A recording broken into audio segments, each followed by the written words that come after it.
Vamos a recibir a nuestro próximo invitado. Se trata de el presidente de la Comisión Directiva del INED, que es el Instituto Nacional de Evaluación Educativa, el señor Javier Lacida. ¿Cómo le va? Buen día. Bienvenido nuevamente a la mañana del 11.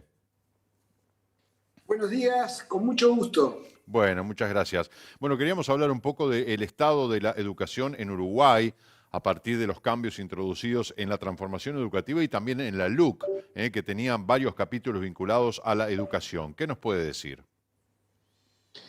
La LUC generó nuevas condiciones, mejoró las condiciones para la gobernanza de la educación, entre otros del Instituto Nacional de Evaluación Educativa, que cambió totalmente la composición de su comisión directiva y algunas de las normativas de funcionamiento, pero sobre todo significó un cambio para la gobernanza de la educación, creando, por ejemplo, las direcciones generales en los subsectores y creando un plan de educación que se aprobó poco tiempo después. Todo eso hay que ubicarlo junto con la pandemia, ¿no? que prácticamente agobió al país y al sistema educativo durante los 3 primeros años de gobierno. Ahora, más allá de esto, se ha logrado implementar lo que, bueno, se prometía y se decía como objetivos, ¿verdad? Yo recuerdo la última vez que hablamos con usted, por ejemplo, hablamos del Plan Nacional de Evaluación de Aprendizaje, un objetivo clave en el Plan Estratégico Educativo 2021-2025. ¿Se ha instrumentado? ¿Cómo va el desarrollo? ¿Qué nos puede decir? Estamos en proceso de implementación. Muchas de las cosas que nos habíamos propuesto se están logrando, otras se han ido más lento de las que hubiéramos querido. Todavía no, me parece que no es el momento de hacer una rendición de cuentas.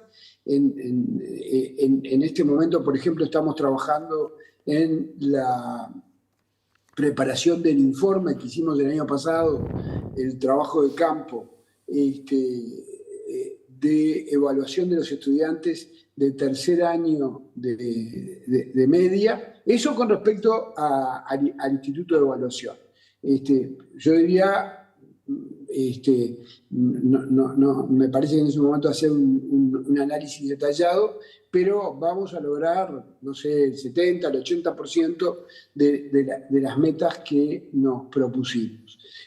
Esto a final del periodo, que es cuando que es el momento para evaluarlo. Y con respecto al sistema educativo, para mí los dos grandes datos son: se logró transitar la pandemia sin grandes daños para el sistema educativo. Claro, tampoco se logró, esa es la parte llena de vaso. La parte vacía es el sistema educativo mantiene la situación de estancamiento y la situación de inequidad que lo caracterizaban en el año 2020. Eso no era razonable que se lograra superar, nadie esperaba que se lograra enfrentar y superar durante la pandemia.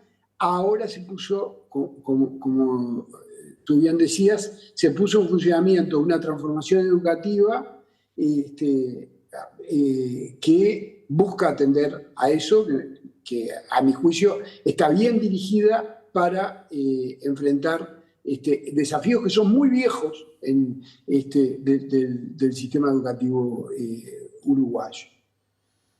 Ahora, cuando miramos el producto de los estudiantes, la formación, la capacitación que tienen los estudiantes, ¿se ha logrado mejorar en la ortografía, en la gramática, en la sintaxis, ¿no? Que es el poder ordenar y darle una correlación a las palabras para expresar significados? O sea, nada más ni nada menos que comunicación pura y dura.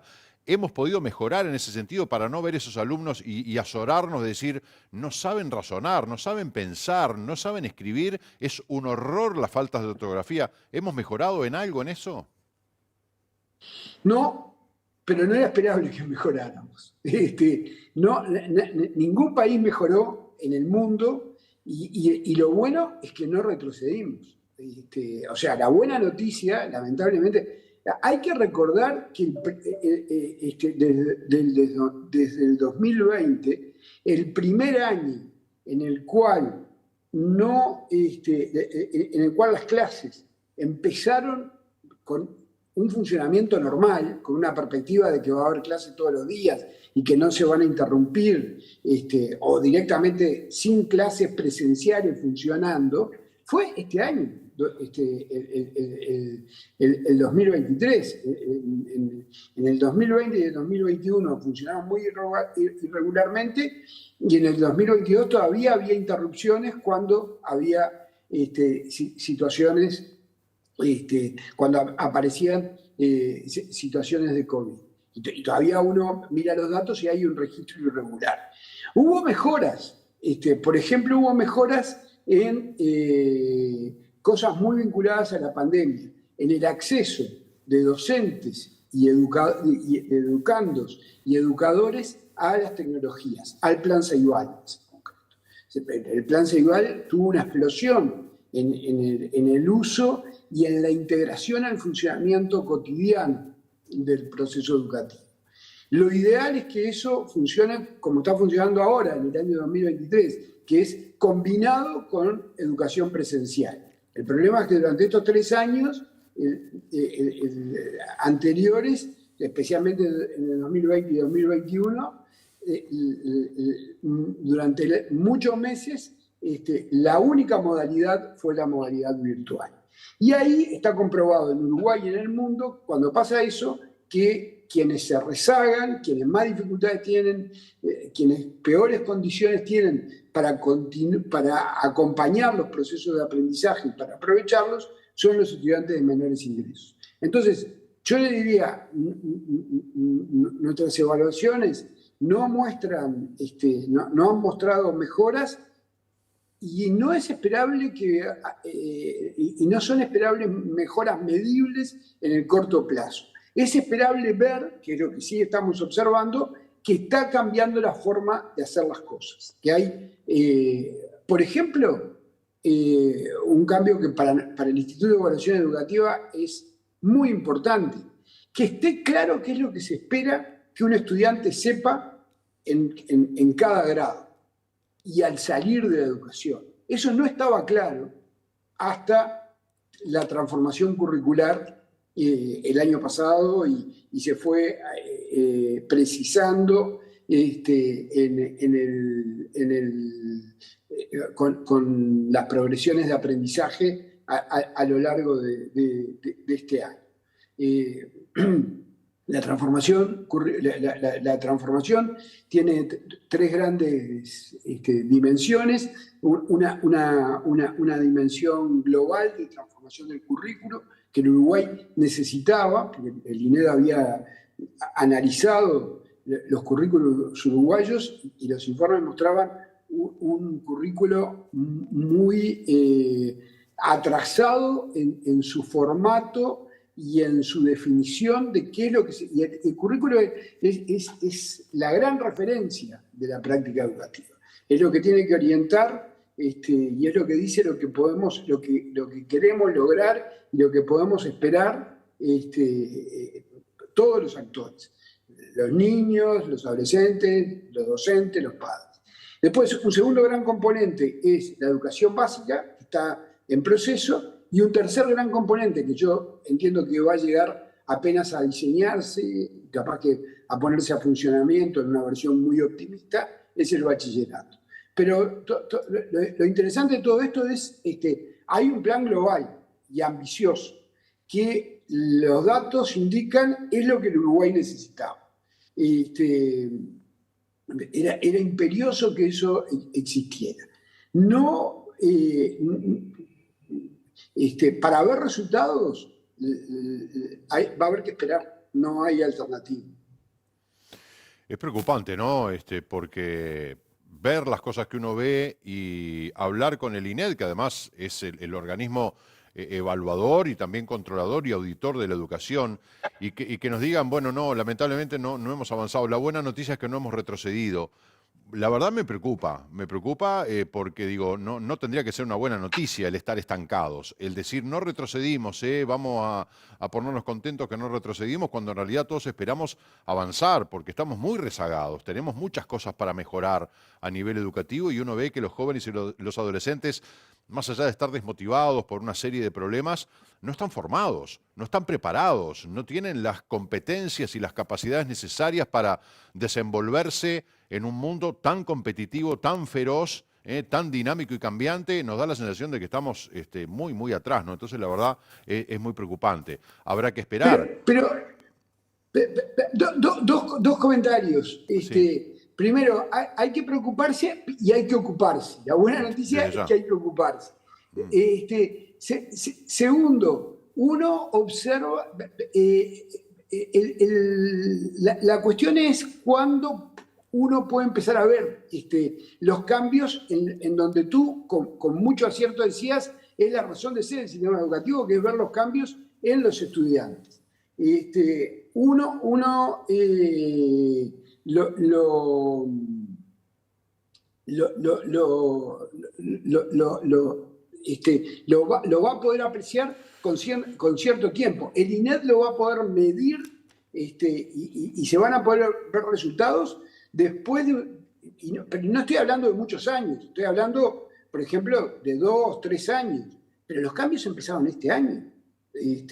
En algunos casos, algunos el año pasado. Estamos hablando de cuestiones, y lo otro es el contexto. Uno no puede mirar, uno tiene que mirar el proceso uruguayo, y ahí tenemos un desafío grande, y en ese sentido los cambios, aunque todavía no podamos observarlos, ni era esperable, ni sea esperable observarlos en los aprendizajes, los cambios en la enseñanza, que es lo que antecede al aprendizaje, sí se están apreciando, sí se están observando y nos permiten tener expectativas positivas hacia adelante. Pero además, lamentablemente, el contexto fue el que fue, ¿no? Sí, ni que hablar de que si no hubiera pasado la pandemia, si no hubiéramos tenido la pandemia, ¿qué hubiera sucedido? Se hubieran podido, yo qué sé, tendríamos otro mundo, seguramente nuestro país hubiera podido hacer cosas en el acierto o en el error, ¿no? Eso se hubiera visto después, pero se hubieran podido hacer un montón de cosas que capaz que estaban pensadas o programadas y que no se ha podido. Eso es real, pero no deja de ser un tema preocupante que estemos en esta situación, pero bueno, esperemos a ver si estos cambios realmente dan los resultados esperados y anunciados, y bueno, y allí podremos empezar a tener hombres y mujeres mejor formados. Ahora, la educación. Usted decía que, bueno, los alumnos, los estudiantes de menor poder adquisitivo, de menor contexto o de contexto más crítico son los que menos acceden. ¿La educación logra llegar a la población más carenciada? Primaria sí, igual con resultados, en algunos casos, en los casos de los más pobres, muy insuficientes. Y en media se mejoró la permanencia en el ciclo básico, hasta lo que hoy es noveno año, pero no se mejoró la terminación del noveno año. Y es muy importante el abandono en el bachillerato. O sea que se puede llegar, el sistema educativo, muy buena la pregunta, puede llegar o llega a los más pobres, llega con gran dificultad y durante mucho menos tiempo del que incluso está definido por la ley de educación, que dice que es obligatoria hasta sexto año de bachillerato, ¿no? Hasta terminar el bachillerato. Hay un porcentaje muy alto, y muy alto en términos comparados en la región, más de la mitad de los estudiantes que no logran terminar el bachillerato. Se van quedando por el camino, ahí el avance parcial, que ya viene del periodo de gobierno anterior y se mantuvo en este, es que entre incluso los de menos ingresos logran permanecer un poco más en la educación básica, en la educación media básica. Pero igual una cosa, perdón, sí, que quiero subrayar. Ojo porque lo de primaria tampoco hay que engañarse en el sentido de decir, terminan sexto año y aprueban sexto año y bueno, entonces objetivo cumplido. Para una parte de esos niños terminan sexto año con enormes carencias, es lo que han mostrado las evaluaciones del INED, es lo que ha mostrado un estudio de hace pocos meses, un par de meses, del Ministerio de Educación, que en el sector más crítico de los uruguayos, el sector de los que están privados de su libertad, en un estudio hecho en las cárceles, encontró que más de la mitad eran analfabetos. Y esos jóvenes, porque son la mayor parte jóvenes, hace no mucho tiempo pasaron por la educación primaria, porque la casi totalidad de ellos tenían sexto de primaria aprobado. O sea, ahí la reflexión crítica es importante que sea sobre el conjunto, por más que en medias un poco más grave, porque además se van, ¿no? En primaria tiene la oportunidad, pero con alguno de estos no logra aprovechar. Se está cumpliendo con un mandato de la LUC que si bien ya estaba establecido antes, pero en otros términos y en otro contexto, de que la educación inicial sea obligatoria desde los 4 años, por supuesto primaria, secundaria, pero ¿se está cumpliendo con eso? ¿Hay forma de controlar de que realmente sea así? Como todos los indicadores han venido mejorando significativamente,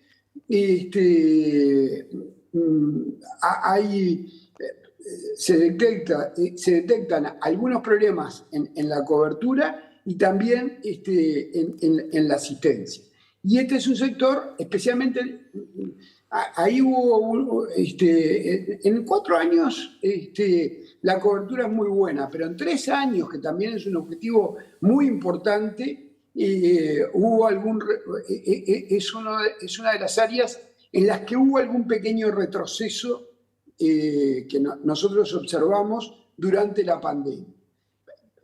También hay que entender, el cuidado de los niños más chiquitos se vio, es de las áreas de la vida familiar que se vio más afectadas por la propia situación del COVID.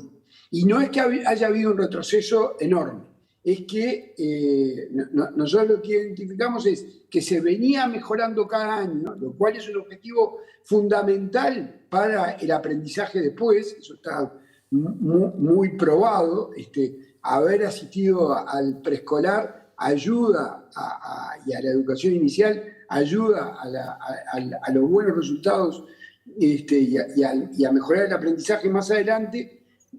No es que haya habido un gran retroceso, pero todos los años se venía mejorando y en el 2020, en el 2021, en el 2020, perdón, no se mejoró. Lo cual nosotros dijimos, ojo, que prendimos una luz amarilla, hay que mantener el proceso de mejora. Ahora, en esto, y ya vamos a ir redondeando, en esto es clave el gasto en educación, ¿no? Siempre se habló de que es fundamental desde todo punto de vista. ¿Se ha gastado más en educación? Porque se venía gastando bastante, muy bien, hasta el 2019. ¿Se ha gastado en educación? Y si se ha gastado bien, ¿cuál es su opinión? Bueno, tú decías, antes del 2020, ojo, porque se incrementó el gasto, pero de parte mismo de representantes de los propios gobiernos anteriores, se reconocía que la calidad del gasto en educación tenía problemas muy grandes. Por eso le hago la pregunta doble, o sea, si se gastó y si se gastó bien en este periodo de gobierno. Sí, yo creo que el gasto fue el necesario y hubo una prioridad y hubo, y hubo áreas en las cuales se reforzó significativamente. Y por otra parte, la transformación educativa uno puede estimar de que está mejorando la calidad del gasto. Nosotros no tenemos estudios recientes sobre eso. Podemos sí, hay varios estudios que muestran los problemas de calidad del gasto anterior, muy importantes. Vamos a tener que esperar a ver los resultados para vincularlos con el gasto. Yo no creo que en el caso de Uruguay, de ninguna manera, y esto pasa, es algo que está muy estudiado a nivel comparado, después de determinado nivel, el gasto deja de ser un problema. Y yo creo que Uruguay superó ese nivel. Y el problema en Uruguay, como en otras áreas, es mucho más de calidad que de volumen. Claro. Javier Lacida, la verdad que es un gusto conversar con usted como siempre. Le agradezco mucho por este rato que nos ha dedicado y bueno, será hasta cualquier momento. El tema de la educación siempre nos convoca. Muchas gracias a ustedes por la invitación. El gusto fue mío y a las órdenes para cuando me inviten. Muy amable de su parte, que le vaya muy bien. Chao, chao. Bueno, muy bien, tenemos que hacer otra pausa. 12:12, ya volvemos.